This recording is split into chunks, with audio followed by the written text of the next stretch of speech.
In the previous two videos, we looked at the sine graph and the cosine graph, and now we're going to look at the tangent graph. And I'm not going to refer quite as closely to the unit circle on this one because we can do this a little more informally and I'll make some little sketchy drawings below to kind of help us out with the way we're going to think about this. But remember that tangent describes the slope of the angle as it travels around the unit circle. So let's see what this looks like in Desmos first, and then we'll draw it. So what I want you to think of first is, as we're going horizontally, think of a slope, opposite over adjacent. Opposite is 0, adjacent is 1 in the unit circle. 0 over 1 is 0, the slope is 0, we're starting at 0.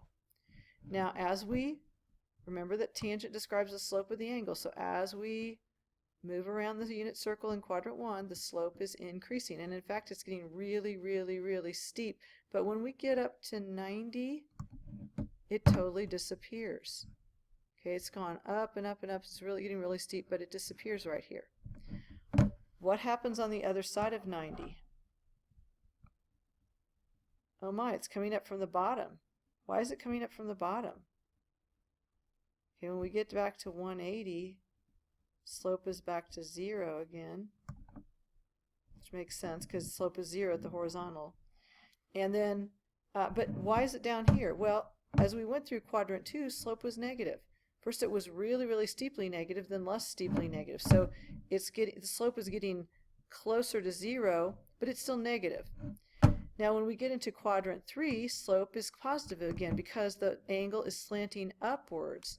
So we have positive slope, and it's getting increasingly steep until we get to 270, and slope disappears again. We have nothing there at 270. And then if we keep going to 360, we have negative slope down in quadrant 4 again because the angle's sloping downwards instead of upwards. And we get back up to 0 slope at 360. So this is really an elegant looking curve. But let's kind of break it down. How do we draw this? I had a student say, well, yeah, sine and cosine look like they're kind of easy to draw, but how do you draw something like this? It's kind of weird. So let's look at how to draw it. So first of all, I mislabeled the scale here. Hopefully some of you in the newer years would have the properly labeled scales. As of 2017, it was labeled incorrectly. So we are going to relabel it. What I'd like you to do is just kind of cross out anything that's over here on this side. You know what? I know you'll just have to scribble it out. I have the option of scribbling it out with a white pen, so I can just make it disappear. And I'm going to do that because it'll just look a lot neater on the notes. I didn't actually have to do 0. So I'm going to just make it look neater by doing that. Now, this is still 0, and you may want to label yours on the right-hand side over here since you just scribbled out on the left-hand side, but I'm going to do the left-hand side to make it look neater on the notes. I'm going to label this as 1, this is 2, this is 3, and this is 4, and -1, -2, -3, and -4.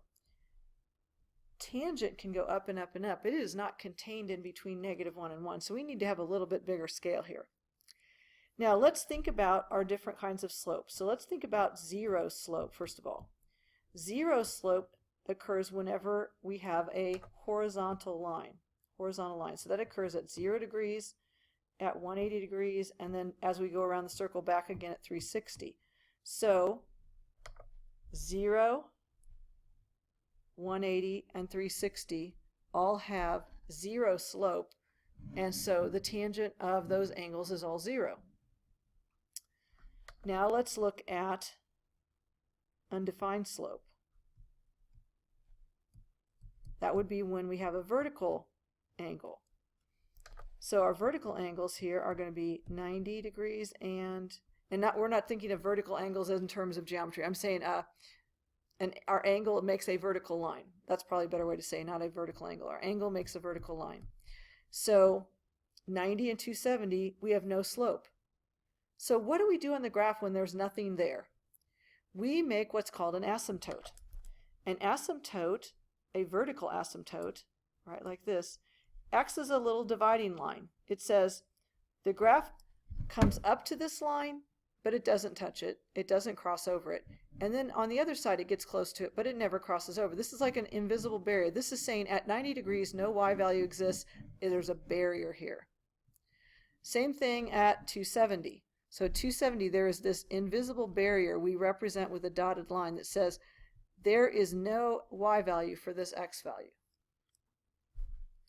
So no y value for 90 or 270. And of course there'd be other ones, but on this graph that's the only ones that we show. If we repeated it, there would be more. Now the other easy things to do is let's look at our 45-degree angles.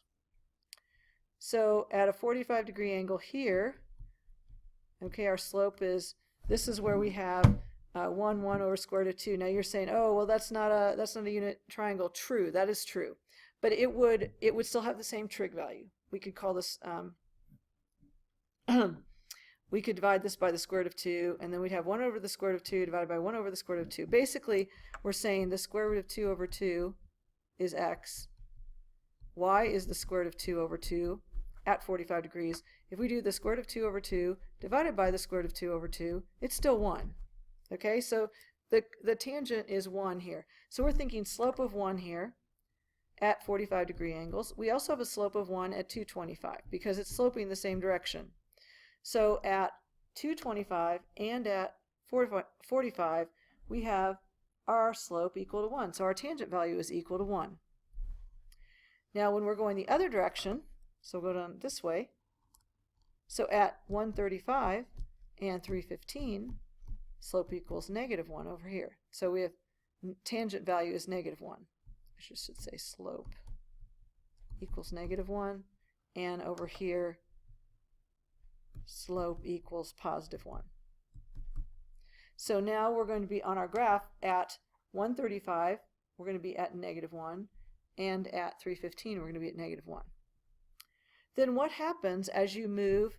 So as you move from 0 to 45, the slope is increasing, not in a straight line, in a curve, but then as you get past 45, it just keeps increasing and increasing and increasing, and it gets really, really steep. So we have a curve that looks like this, and it just keeps going, getting closer and closer to the asymptote, but it never touches it.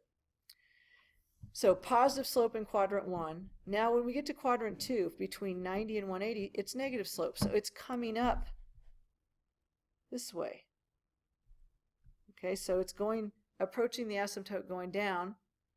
Now when we get into quadrant 3, our slope is positive again. So we have this curving up to the asymptote. Notice how it's kind of curving down, like you have a downward shape to the curve from 90 to 180, but then an upward shape. This is known as concave down and concave up, and it changes as it crosses the x-axis. So our last section is in quadrant 4, where slope is also negative, so it looks like the same as in quadrant 2. So I want to kind of go back and look at all three of these graphs and think about quadrants, okay? 0 to 90, this is what the sine value is doing in quadrant 1. It's going up. In quadrant 2, it's going down, but it's still positive. In quadrant 3, 180 to 270, it's a negative slope. In quadrant 4, it's still negative. Okay, so we know, so basically we're saying, I'll do this in red.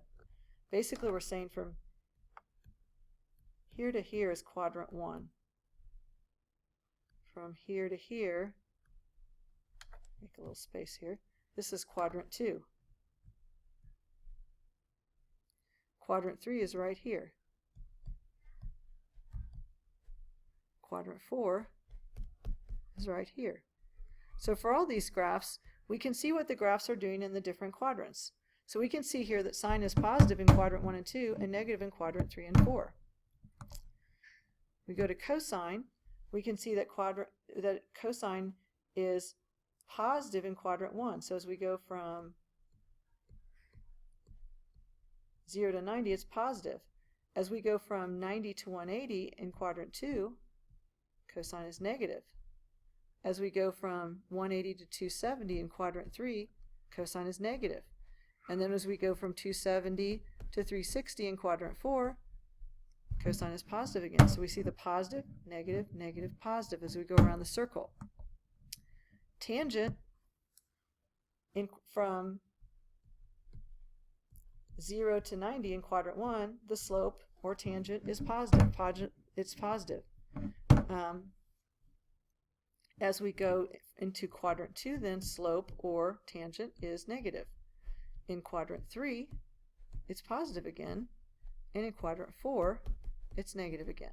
So tangent goes from positive, negative, positive, negative. So these are your 3 trig graphs. This one's tangent in particular, and we are ready to move on to see what happens next.